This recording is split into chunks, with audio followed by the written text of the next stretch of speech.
All right. And Discuss Your Truth, Seek and Destroy. I've been doing, opening a program now with Seek and Destroy for years. 3.5 years. I've been doing Discuss Your Truth now since 2017, January. And look, we just finished with Martin Sala. Martin Sala is California-based. I'll call him an expert in the industry of commercial real estate, primarily as a broker. And it was really the discussion, the conversation that he and I shared from the other side of success that brought perhaps the most meaningful elements of value to his life. And it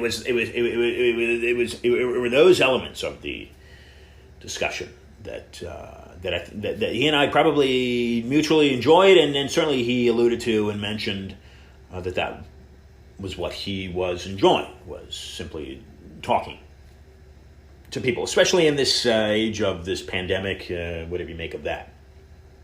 Look, I started the show 4 years ago because of the Zika virus in Miami Beach. Bit.ly, which is a shortened link, if you type that into your search engine, bit.ly / Zika, Z-I-K-A, all capital, Miami Beach, capital M and B. You will find that article. You'll find the article on my website, iantrottier.com. That really goes into and explains the connections that I made from the Zika virus and the pesticide being sprayed. And yes, probably one of the most alarming connections I made was the Rockefeller Foundation, an organization, and family. And that will be precisely the topic of discussion with our next guest, who I will bring on here momentarily, Jacob Nordangard. We'll talk about his book, Rockefeller, Controlling the Game. How did the Rockefeller control the game? Who's controlling this banking game? Because there is a banking elite happening, folks. There's a banking elite happening globally. And whether you get involved in the defining what is the Great Reset or not, the world is changing, and it's changing drastically, and it's changing at an incredibly fast pace. And 4 years ago, when I was living on Meridian, I was living in South Beach, and I hear the crop duster buzz over my head, and I could smell the gas being sprayed. I smelled it was like burning flesh. Fish were dying, birds dead on the side of the road, rodents. Sorry, take a swig of water there. It was really remarkable what I was seeing, and then what we have gone through over the course of that time to get us to where we're at today. It's dynamic, and it's certainly very concerning. Anyway, iantrottier.com, and the other website that I'm, and discussyourtruth.com, and you can hear select past episodes streaming 24/7. Just click the radio. Click the radio on iantrottier.com, TROTTIER, just click the radio. Yeah, by the way, you can find a little bit of family history for me there. I've done some research there, and the Trottier name, my last name, has been in North America since 1646. My great-great-grandfather, times 15, I think it is, migrated from La Rochelle, France, to Quebec in 1646. So you can find that information on the website in case you're curious, wondering.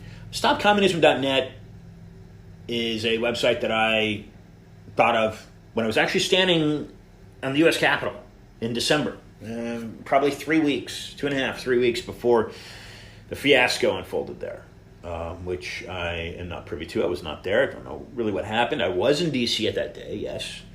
But I am not a violent person. I don't get into that stuff. But folks, what I do get into is defending the Constitution, the United States Constitution. I'm a firm believer that the government that was organized with Thomas Jefferson and Franklin and Washington, Henry, I do feel that is the most just government. I'm not saying that we can't do better. I certainly hope we can do better. I'm not saying that this needs to be reorganized, but it does need to be cleaned. I don't believe the Constitution needs to be rewritten. There might be some elements. It could be amended some ways. I don't know. It's open to debate. But I feel the United States is the best, most, well, I say best. It has provided a corpus that has been most inviting of any other government in the history of the man. From my research and understanding, and I fully want the health of that institution preserved. So let's get into Rockefeller controlling the game, and per schedule, let's bring on Jacob Nordangard. Bring him on right now. Here we go. Jacob Nordangard. He's in Sweden. Let him introduce himself. This is Discussions of Truth. Hello, Ian. Jacob, it's nice to connect with you. I appreciate you taking the time. I know it's late for you. Welcome to Discussions of Truth. How has your Saturday been? It has been fine. I've been on a trip to Stockholm today. There's been a big demonstration, manifestation against these things that's happening with the lockdown and everything. So protests in Stockholm. I just watched it. I didn't participate in it, but and we had a lot of media coverage in Sweden about this today. Okay, this is good to hear. Jacob, take a moment for listeners to introduce yourself. I've mentioned that we'll be discussing your book, and you can talk about other books that you've written if you have written. But the one book that I contacted you about is Rockefeller, Controlling the Game, and we'll get into that for listeners. But outside of that, I have not introduced listeners to who you are. Take a minute and introduce yourself, please. Well, I'm a researcher. I have a PhD in Science and Technology Studies from Linköping University in Sweden. I'm also a geographer, and I have a master's degree in culture and media production. Also a musician. And I have made a couple of records as well. And the Rockefeller book is kind of my. It's not my latest book. I've written another book after the Rockefeller book, but it's not yet translated to English. The Rockefeller book is my first in English, and I have written a couple of books before that one, especially I went into the study of power politics when I, as a doctoral student, when I wrote a master thesis, a doctoral thesis about the biofuel policy in the European Union. And I found out a lot of things about how politics work and all the hidden players that are involved in power politics. And I wrote a lot about also about the climate issue and how the climate issue had evolved, and that got me into the Rockefeller family, which that was kind of surprising to find out that the Rockefeller family had been so involved in the climate issue. I mean, thing that they were the ones behind the oil industry in the world. So kind of surprising, and it got me to write a lot about it, and especially this book, Rockefeller Controlling the Game, which came out 2 years ago now. Okay. Great. So, you know, of course, where I'm coming from. For listeners that are familiar with my work, I sent Jacob the link that I opened the show with, and that was the article that I wrote 4 years ago on the Zika virus. So here we are with the COVID-19 virus. But what I wanted to mention, Jacob, and I'd like to get your thoughts on that if you had something there. I want you to in that article, because you've read it now. One of my main, I had connected.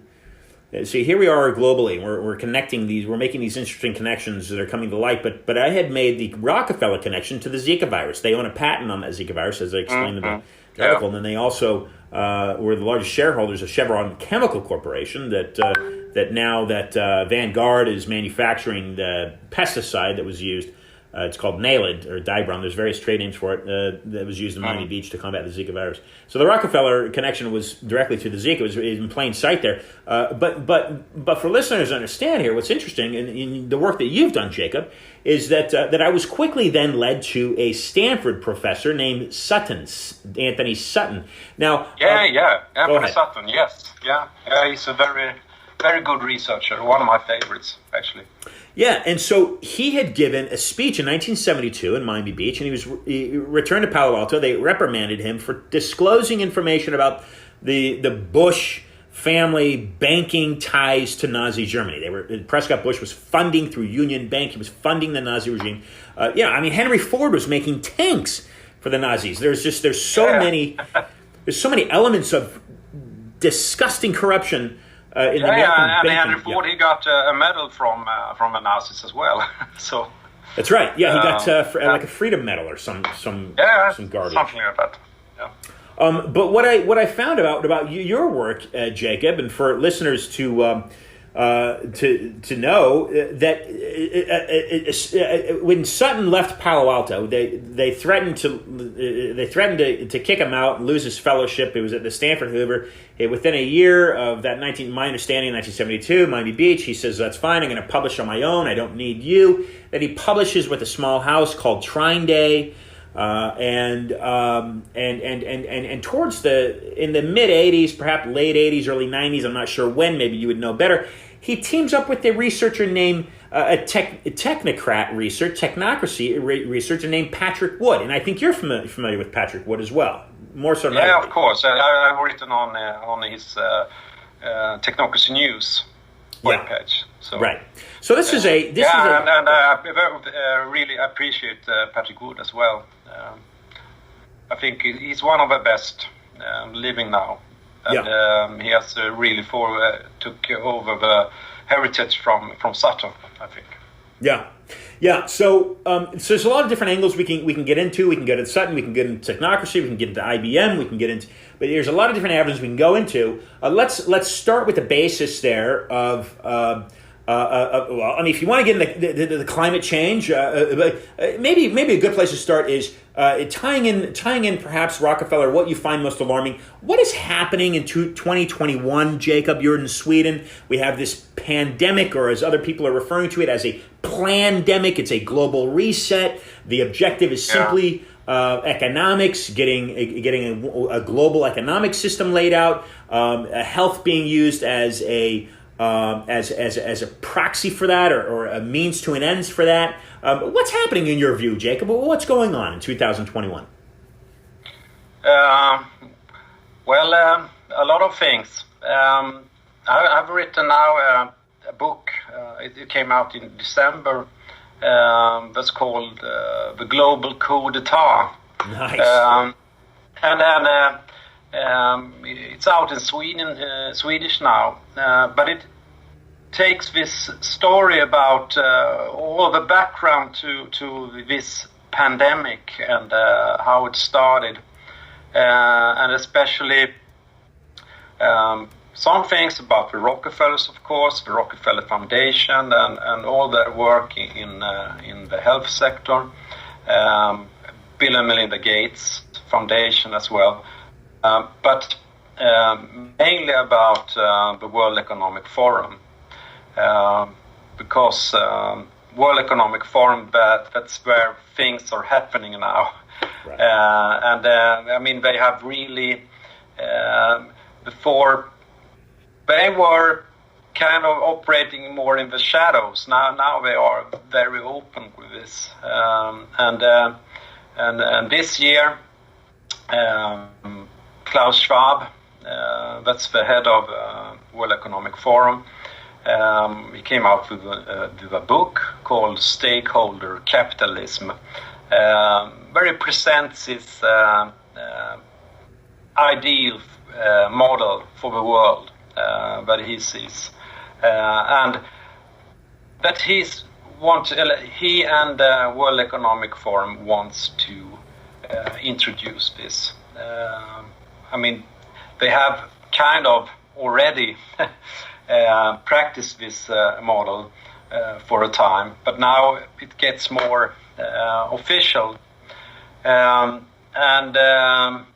This is more like when I read the book now, it came out at the same time as the Davos meeting in late January now.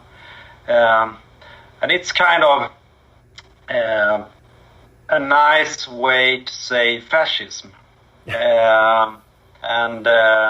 Of course, we have this technocratic angle in it, but it's more or less the big corporations cooperating with the governments of the world.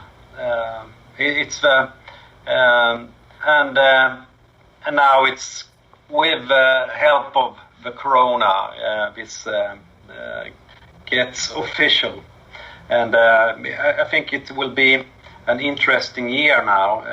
And they have a meeting, World Economic Forum, in Singapore in August. They will present this more thoroughly. So I think we are heading into this new system very fast now, because at the same time they are in a hurry, because so many people are waking up and are seeing through this. I mean, the thing I was involved in I was in Stockholm today, and observing this protests, and that's a big thing in Sweden, I can tell, because in Sweden we are often very loyal to the government and their policies and everything. So we can see this. This is they want to implement this fast, but they have to tackle this all these people that are waking up to this, and they are trying their best to of course make how to say control the opposition, I would say. Mm-hmm. Mm-hmm. Let me get your perspective. You were in Stockholm today, and you're obviously based in Sweden. You're in Europe. From an American's perspective, and let me set the table for you a little bit, Jacob. And again, I simply want your perspective. But setting the table for you, I was in D.C. A number of weeks ago. Well, it's now been a couple months, and I'm speaking to a senator from Texas, and I said to him, I said, Pete, I said, the United States is very powerful. They have a very powerful military. They've been very successful financially, they've got these massive corporations. Yet the government has a 26. It's now more than that. At the time, it was December, $26 trillion debt. And I asked him, I says, why does the federal government have a $26 trillion debt? And since they have a debt, who are they in debt to? And this was his response to me, Jacob. He says, Ian, there's a lot of us up on the Hill that are concerned about that. That's a great question. Can you send me information?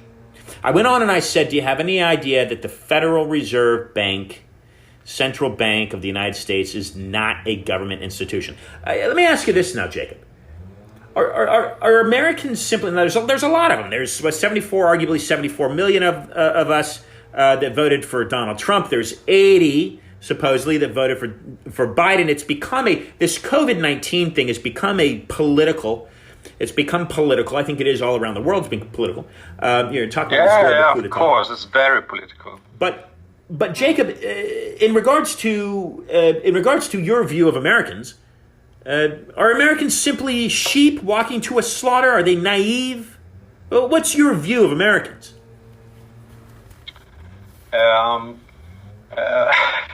Be honest. I think are both. There are a lot of naive people. Okay, generally, and it's, in general, we have a lot of naive people here in Europe as well. But I also think that in America there are a lot of people that are more suspicious against the government, and I think there are more people who are suspicious in the United States than there are in especially Sweden. Interesting. But we have a big trust to what the government says.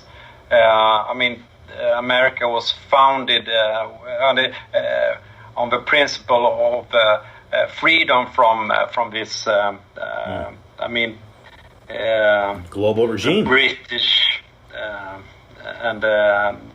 and all the other countries in Europe that were ruled by aristocracy and kings and queens and systems that were very oppressive. So I think, and a lot of people that fled from that to the states, and because of that, I think there are bigger resistance in the states. Well, it's nice to hear, and I hope that touches a nerve for my listeners, and is more or less a call to action, because I happen to agree with you, Jacob, in that if there is going to be a strength added to this counter of the global movement, it's going to be incredibly strengthened by the actions of Americans that wake up. Now, let me ask you this now, Jacob. Your most current book is Global Coup d'etat. How close are they to being successful at that coup d'etat? And on contrast, how close is the opposition to being successful to contrasting that coup d'etat? They have accelerated, and they are accelerating. When I mean they, I'm talking about what the players that you're speaking of, Klaus Schwab, the Bank of International Settlements, Davos, that main economic engine that exists there in Switzerland is what I speak of when I say they, because all the central banks, being China, Russia, America, London, they all feed right into Switzerland. Anyway, so what are your thoughts on that? We see this is a major battle taking place this year, and but the thing is, the more they push, this is how it always works. The more they push and how they use this very forceful methods, the harder the resistance gets. That's how it works. So if they have the police and brutality and force and everything, it will get back to them. It will never. I don't think that will ever succeed. It has hasn't ever succeeded in history. We have this regimes before that has beaten down every resistance with force, and we have gulags and everything, but it never works. They can scare people for a while, but not forever. And the thing is, I think with the internet and all the information that we have gathered now, it's much harder today to keep the truth out. And a lot of people, I would say a lot of people that are, but they go with the agenda now, but they do it because of that other people do it. But actually inside they are kind of doubting this, that this is the right thing. And they have heard all these things that we are talking about. I think we're coming to a situation where that there are so many people that has connect the dots and understand things. So I think that this year maybe we could come to that point that we can actually get stronger than this Davos gang, because we have the truth on our side and they don't. They only have lies, and you can't lie forever. So it's going to be an interesting year. I can really feel it. So is in your opinion, is there? Yeah. So for listeners, I want you to go to your search engine right now, and I want you to type in technocracy.news.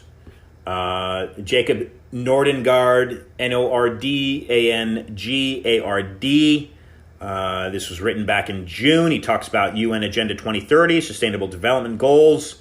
The title is The Elite Technocrats Behind the Global Great Reset. I want you to go to that article. I want you to read that article. Jacob, in your view, is there more at stake here? You're publishing your writings with Patrick Wood. As we opened up, I made the link between Dr. Sutton and Patrick Wood, both of these great researchers. Is there? And I know Patrick is in some of his writings. He has traced back this technocratic movement starting at Hamilton Hall at Columbia University, where IBM is really formally incepted. In the first, yeah. Are we looking at something a little bit more than a digitization of global currency? Are we, because we're throwing in transhumanism, we're throwing in technocracy.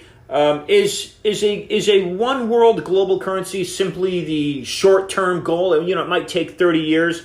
Might take 10, it might take 5, depends how global people are. What's really happening in your view from this kind of engine? And I'm going to throw in another question there, but I want you to answer that. I want your thoughts on that first, and I'll throw in something else. You have to take that question again. Yeah, sorry, it was a little confusing. So we're looking at the Great Reset. I want listeners to go to your article, to read your work on that. We're looking at what seems to be a one world global economic currency, essentially a digitization of currency. That seems to be what's happening here with the Great Reset. But throwing in technocracy and transhumanism, is there throwing in of course tying in with the Rockefeller Foundation? The Rockefellers have if for listeners, if they go to the RockefellerFoundation.org, they'll find a 100-year. This was written in 2013, so just a few years ago. A 100-year forecast of how the Rockefellers want global health care to look like. These people, these elites, as you're referring to them in your article, they have a 100-year plan. They have a 50-year outlook. They're looking at conquering centuries.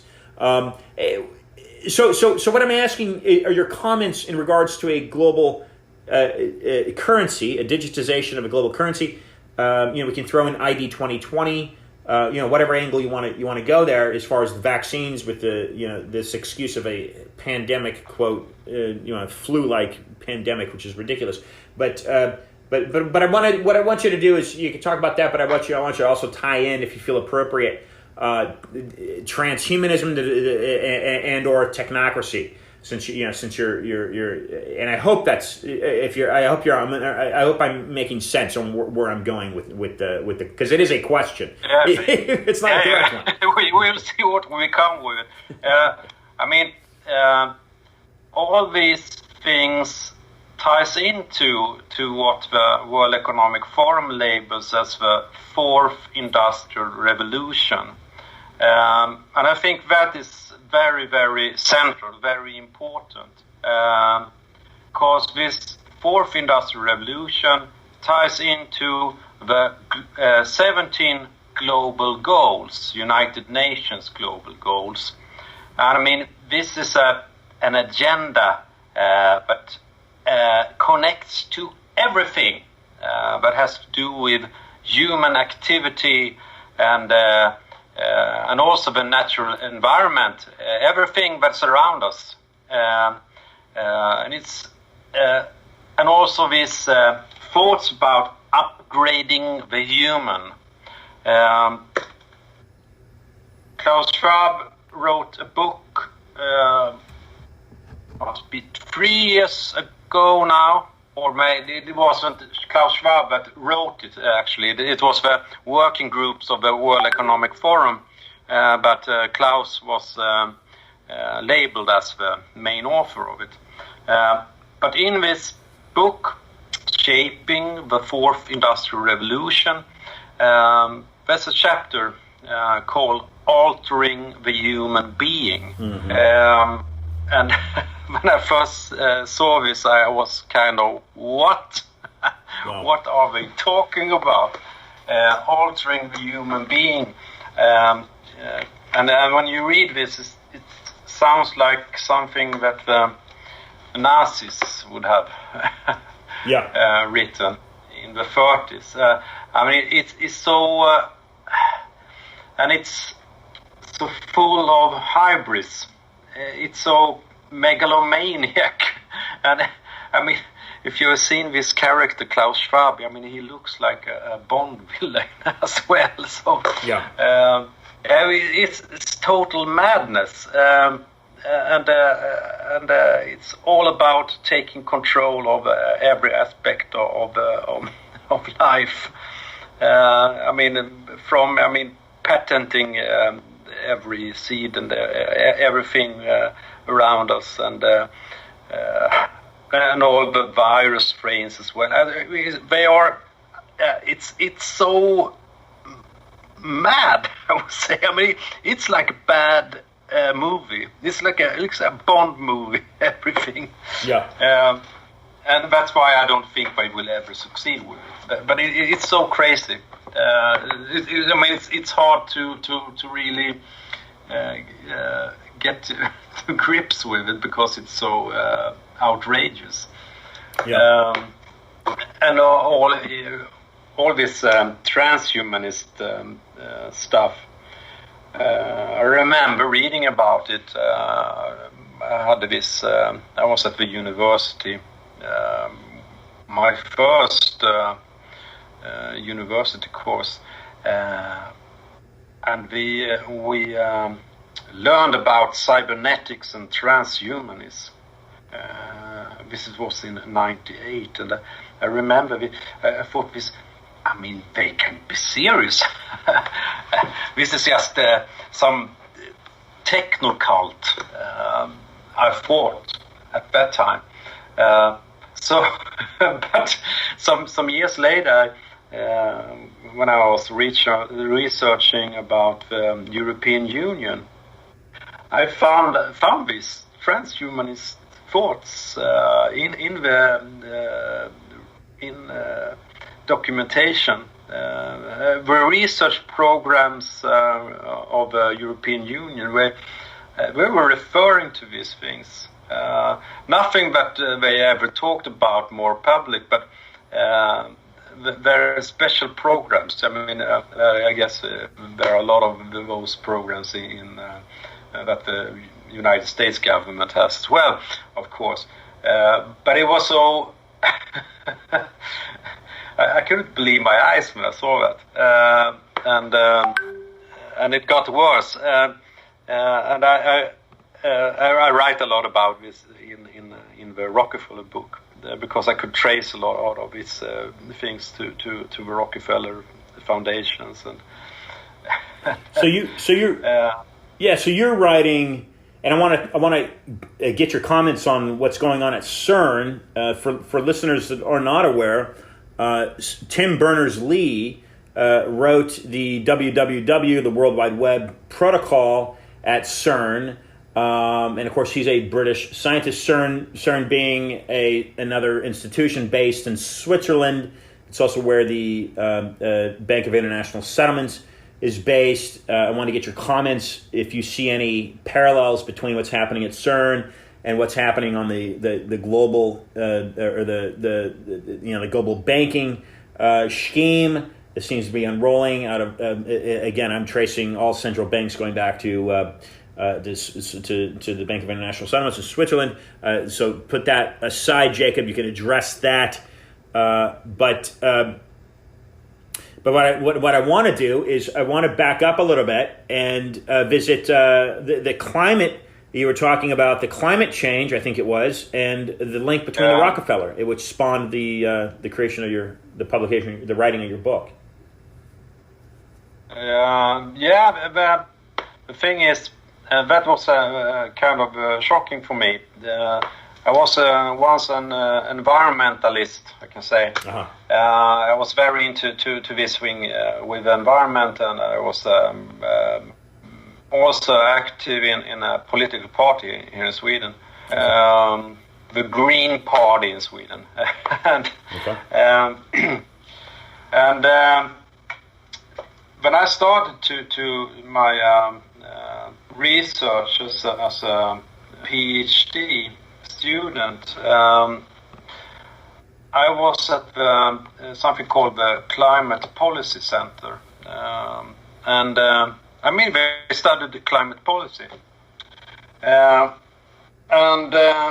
One day I was supposed to write a background chapter for my doctoral thesis. It was about biofuels policy, and they wanted the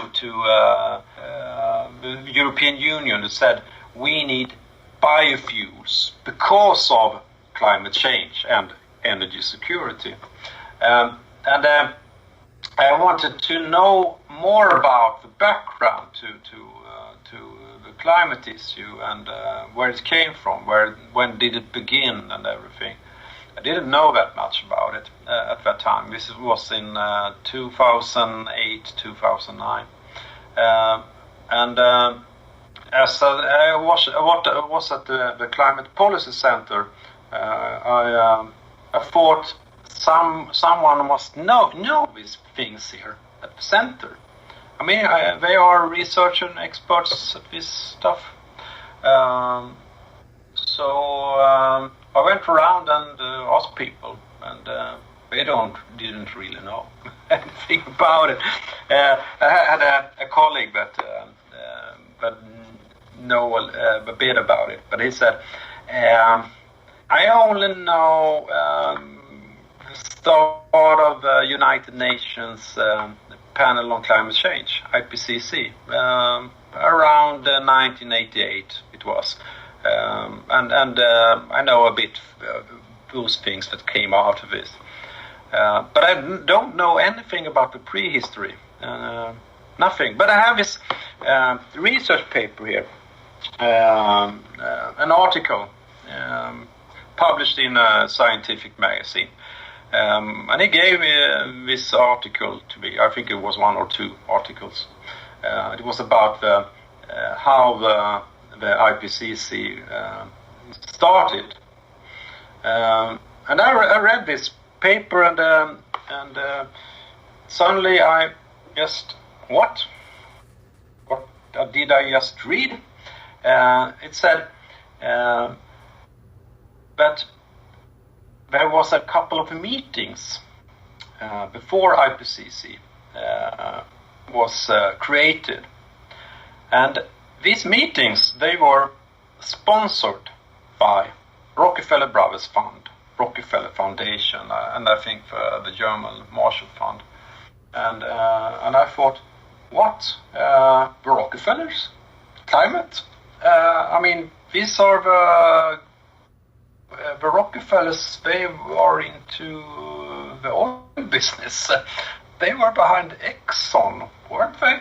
I mean, I had researched. I had researched a lot about energy and I mean the early oil industry and everything before that, and I had read this William Engdahl as well. His very good book, Century of Oil, Century of War, it's called. So I mean, I knew about the Rockefellers' involvement, but climate, had no idea.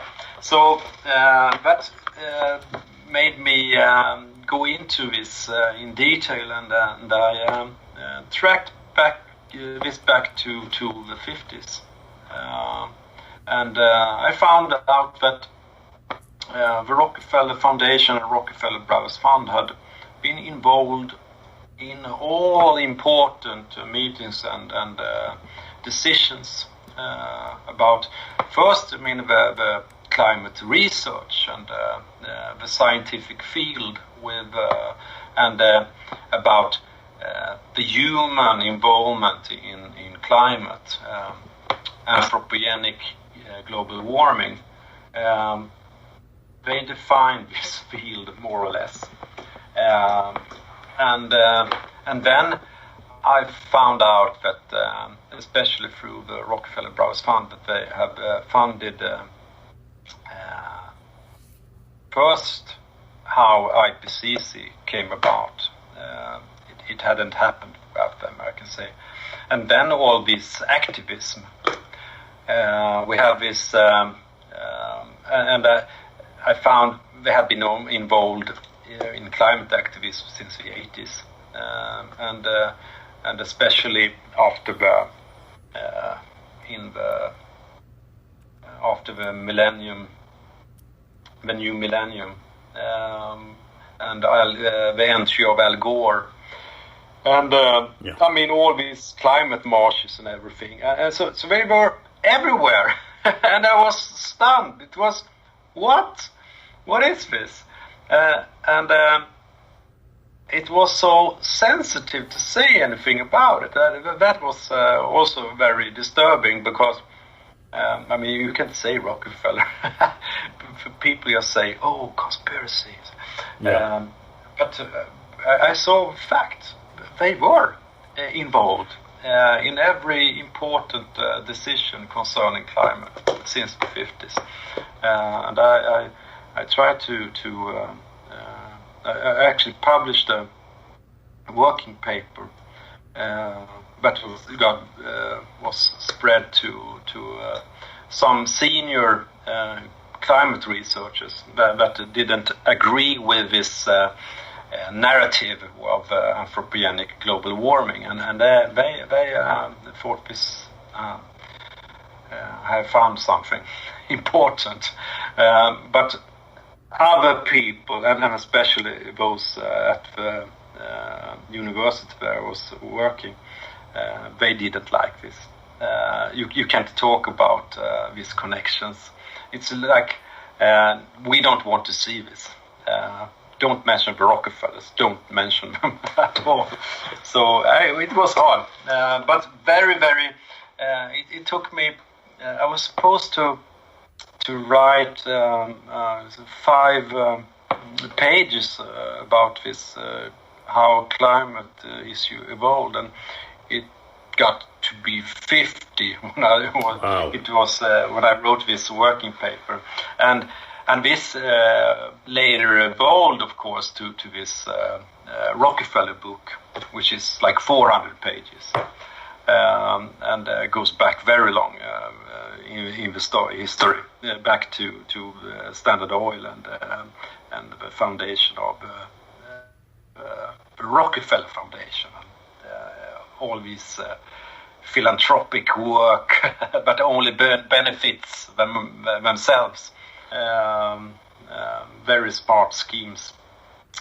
Kind of like the and because I really wanted to know why do these people involve themselves in these things with their own words, because that's the only way I could do it. I mean, a lot of people speculate and things, but I really wanted to know. So I started to read. I mean, now it's very easy to do research. We have the internet, and you can just download all the annual reports from the Rockefeller Foundation from 1914 and to this day. Same with Rockefeller Brothers Fund. So I started there and just read, search for climate in them, and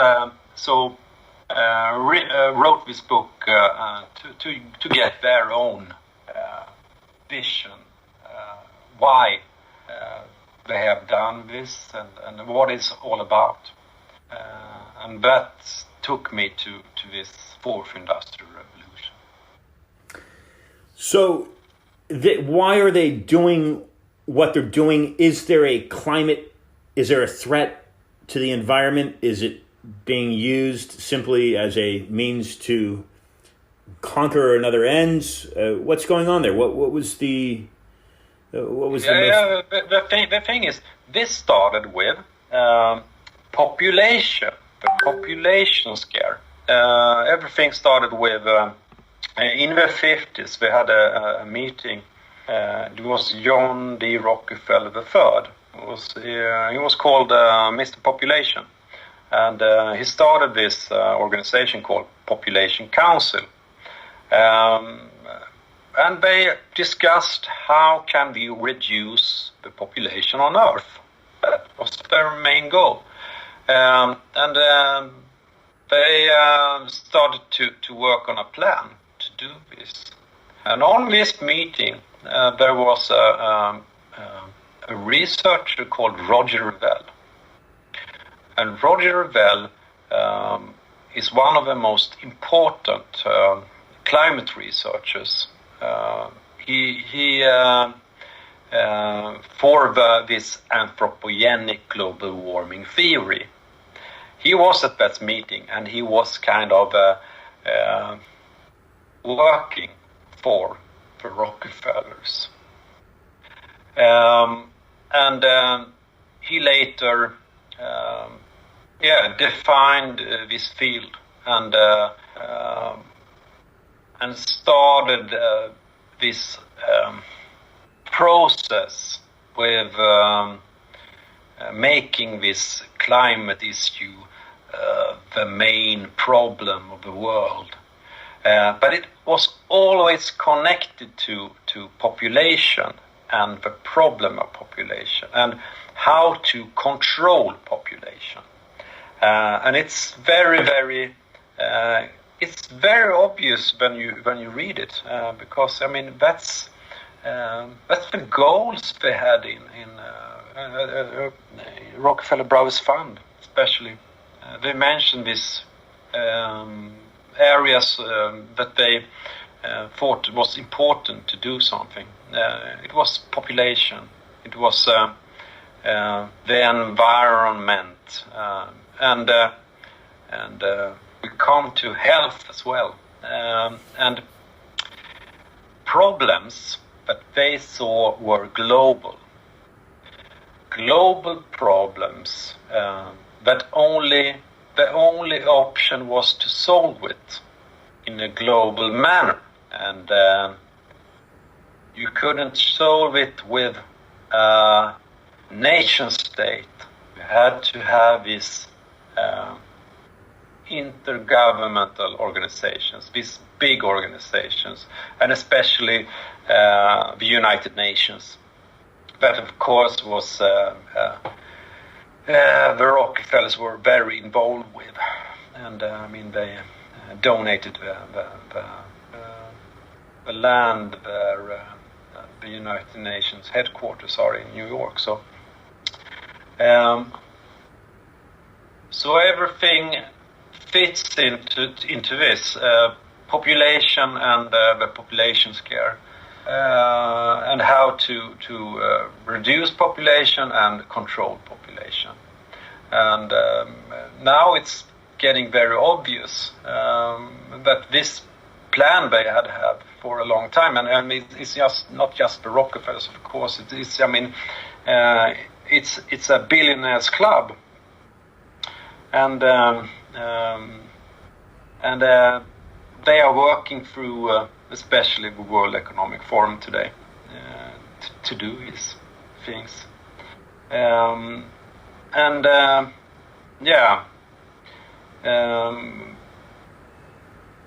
And if you go back to, we have a lot of documentation about this, and a lot of people that has talked about these plans as well. I mean, you mentioned Sutton, of course, that made a tremendous job with this to expose these things. Yeah, so let me ask you, Jacob. I brought it up. I suggested that there could be. Is there a connection with what's happening at CERN? That's where the WWW protocol was invented by Berners-Lee. What's happening there, and is there a parallel to this global economic attempt to control the global economy?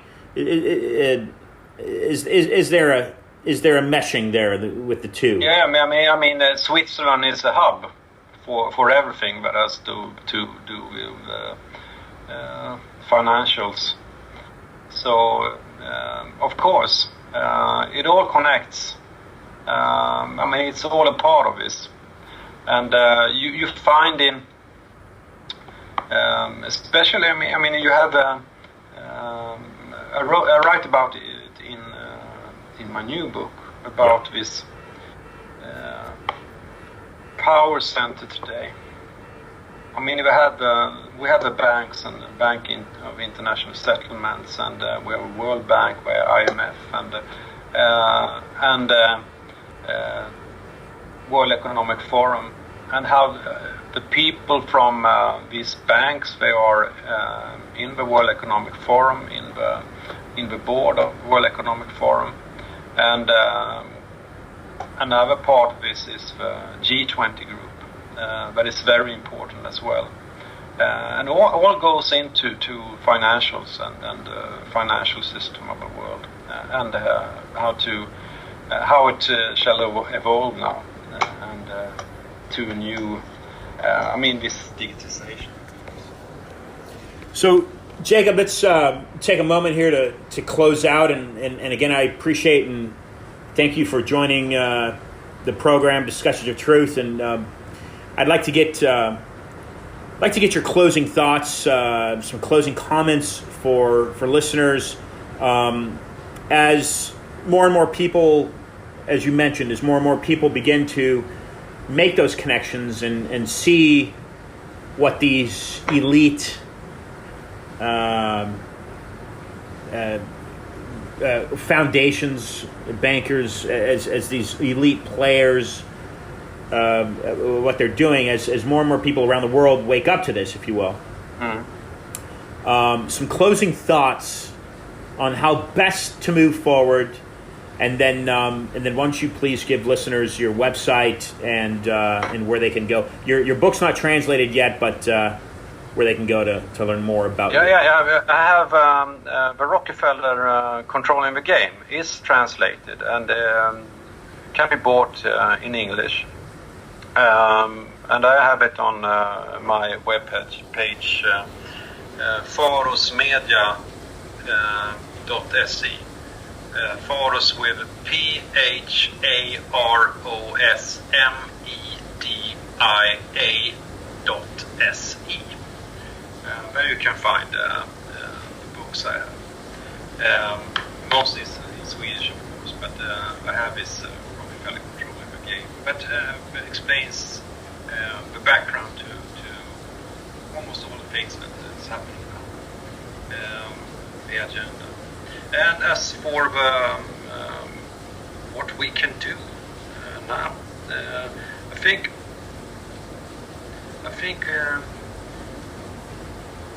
I mean, a lot of things are happening now. So the thing is not to fall into these false narratives. I mean, we have there's a lot of division and false information floating around, and people just take, especially those that are more awake very recently, and they take every bait that comes their way, and often come to wrong conclusions and so on. So, but it's and I know it's very hard to come to grips with finding the real truth, the real information. But and I mean, we have a lot of YouTubers and people that just they throw out this garbage all the time. People just think it's true. It's really strange. But I'm very hopeful. I have never been so hopeful until now, because I don't know if I can give a real advice, because I feel that